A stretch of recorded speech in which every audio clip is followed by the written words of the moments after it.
வணக்கம். திண்டுக்கல் பி. மோகன், இந்து மக்கள் கட்சி மாநில தொண்டணி தலைவர். இன்று திண்டுக்கல் மாவட்ட ஆட்சியர் வழி மூலியமாக மாண்புமிகு தமிழக முதலமைச்சர் அவர்களுக்கு ஒரு கோரிக்கை மனு சமர்ப்பிக்கப்படுகிறது. அந்த மனுவில் இருப்பது என்னவென்றால், திண்டுக்கல் மாவட்டம் ஆத்தூர் சட்டமன்ற தொகுதிக்கு உட்பட்ட குறிப்பாக வக்கம்பட்டி கிராமத்தில் இந்து மக்கள் சிறுபான்மையினாக மாறி உள்ளார்கள்.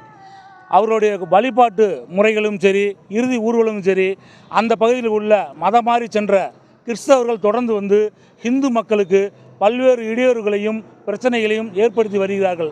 அதேபோல் பஞ்சம்பட்டியில் எல்லா இடத்துலையும் கிறிஸ்தவர்கள் பெருவாரியாக மதம் மாறிய காரணத்தினால இந்து தமிழர்கள் சிறுபான்மையாக மாறி உள்ள காரணத்தினால தொடர்ந்து வழிபாட்டு நெறிமுறைகள் அடக்குமுறையாகிறது. அதேபோல் கலிக்கம்பட்டி, பெருமாள் கோயில்பட்டி, ஆலமரத்துப்பட்டி ஆகிய கிராமங்களில் இந்து தமிழர்களுடைய வழிபாட்டு முறைகளும் கலாச்சாரங்களும் தடுக்கப்படுகிறது. அதே போல் இந்து தமிழர்கள் அந்த கிறிஸ்தவ ஃபாதரியார் என்று சொல்லக்கூடிய நபர்கள் இவர்களுடன் உறவு வைத்து கொள்ளக்கூடாது, எந்த ஒரு வணிக ஒப்பந்தம் செய்யக்கூடாது என்று ஊர் கட்டுப்பாடு போட்டிருக்கிறதாக தகவல் வருகிறது.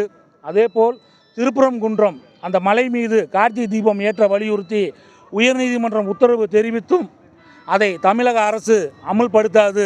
இந்த இடத்துல நாங்கள் வன்மையாக கண்டிக்கின்றோம்.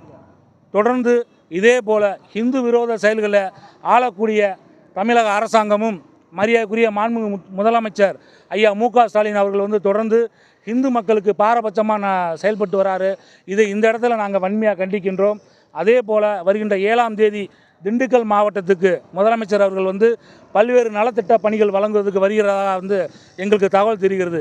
அவ்வாறு அவர் வரும் பட்சத்தில் கருப்பு கொடியுடன் அவருக்கு இந்து முறைப்படி பூர்ண கும்ப மரியாதை இந்து மக்கள் கட்சி சார்பாகவும் அந்த பாதிக்கப்பட்ட கிராம மக்களை ஒன்றிணைத்து நாங்கள் அவருக்கு வரவேற்பு நிகழ்ச்சி செய்வோம் என்பதை இந்த வேளை தெரிவித்துக் கொள்கிறோம்.